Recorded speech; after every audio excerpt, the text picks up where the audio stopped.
लाखो रुपये निघतील, पण हाच नामचिंतनाचा पैसा त्या बँकेत आहे.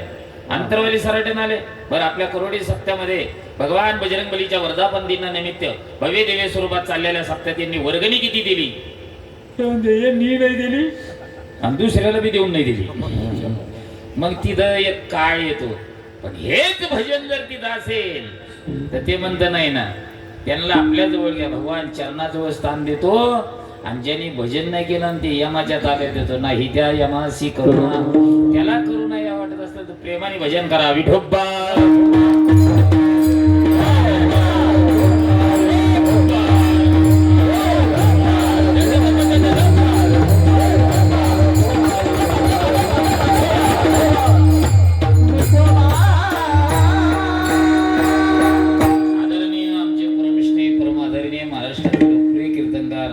कृष्ण बाबा यांनी मला या ठिकाणी आमंत्रित केलं. आता खरा प्रतापगड आला. कीर्तनाला ज्यांची गरज आहे ना ते आता आले. ते काय तिकडं ते काय प्रतापगड रांगलेला आहे सध्या. अरे प्रतापगड तुम्हीच तुम्हीच तुम्हीच सावध. तुम्हाला एक सप्ताह किती मोठा आहे याला महत्व नाही, किती लाखाचा आहे याला महत्व नाही, महाराजांच्या गळ्यात हार किती आहे हेही महत्वाचे नाही, महाराजाच्या डोक्यावर फुलं किती टाकतात हेही महत्वाचं नाही. त्या सप्ताहामध्ये महत्व कशाला माहितीये? हे पाठीमागे बसलेले दिसतात ना ते पोरं, त्या सप्ताहामध्ये कीर्तन ऐकण्याकरता असे तरुण किती याला फार महत्व आहे. ती काळाची गरज आहे. पण त्यांचा लय हिरवर कार्यक्रम आहे सगळा. मी एवढं बोलतो तरी त्यांच्यातच चाललंय. चांगलं काय वाईट काय सांगणारा एवढाच मंडप आहे. म्हणून बसलेल्या माता बहिणी पुरुष मंडळीला माझी विनंती, राहिला उद्याचा दिवस, परवा दिवशी काला आहे. आपल्या लेकराला आहे ना, ज्या मातेला आई म्हणून घ्यायचं असेल त्या मातेनं बाळ कीर्तनात आणून बसा. ज्या बापाला पप्पा म्हणून घ्यायचं ना त्यांनी सुद्धा बाळ कीर्तनात आणून बसा.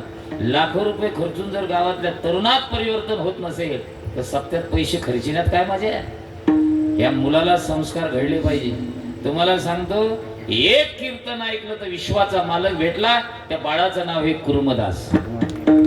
म्हणून तरुणांची गरज आहे. पण इकडे अलीकडे पोराला जर म्हणलं अरे याचा इकडं ते म्हणतात येण्याबद्दल काही नाही वशिंदे बाबा, पण तुम्हाला खरं सांगू का हे वय ते नाही. कोणतं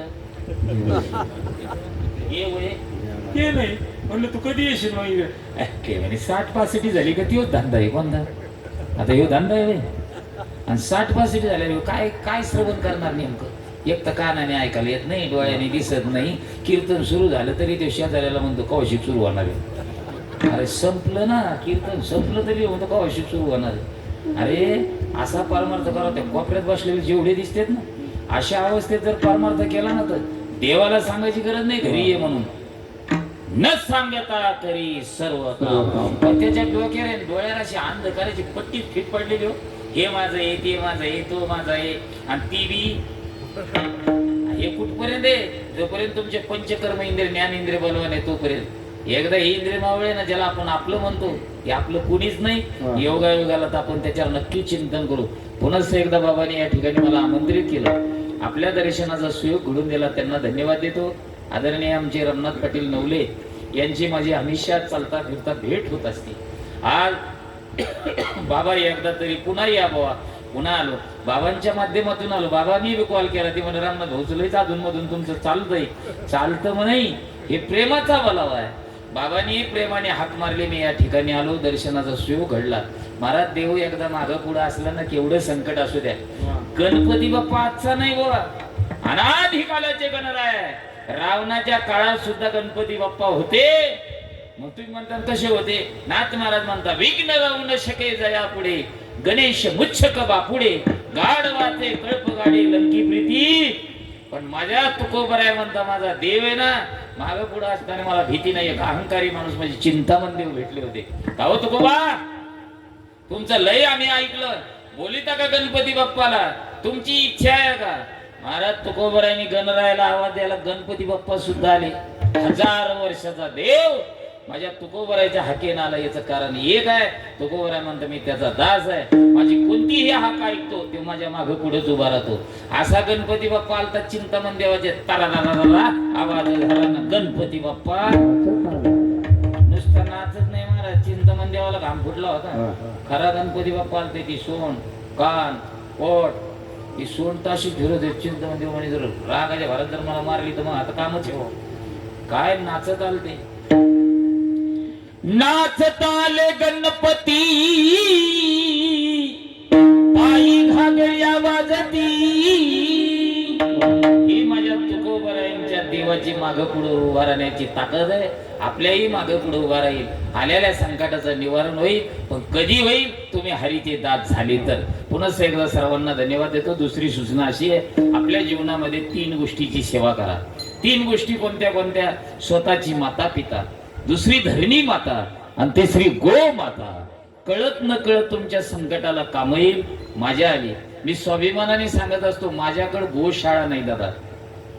युट्यूब चालू आहे माझ्याकडे स्वतः नाही पण जे गोसेवक आहे ना कोणत्या गोसेवकाने मला हाक मारू द्या बाबा आपल्याकडे थोडं तरी सहकार्य करा. तुमचं काही आमचं काही मिळून मी आतापर्यंत गोमातेच्या चाऱ्या करता 15,21,000 रुपयाचा गोमातेला चारा पाठविला. आताची गोशाळा आहे. महाराजांचा परिचय आहे त्या महाराजांचा. ज्ञानोबा तुकोबा गोवर्धन गोशाळा ताकदीचा कीर्तनकार आहे. आवाजही गोड आहे तरी सुद्धा गोमातेची सेवा करतात. त्या गोसेवकाचं नाव आहे भजन सम्राट किशोर महाराज ड्युटी. सुंदर हा कीर्तन होतं त्यांचं. त्यांची गोशाळा आहे. आता त्यांनी धाराशिव मधून 1,11,000 रुपयाचा चारा खरेदी केला.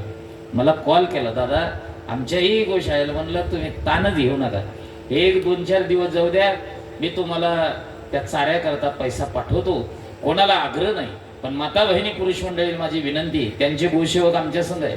उदार अंतकरणाने त्यांच्या चाऱ्या करता सहकार्य करा असा संदेश देतो. या ठिकाणी थांबतो. ज्ञानेश्वर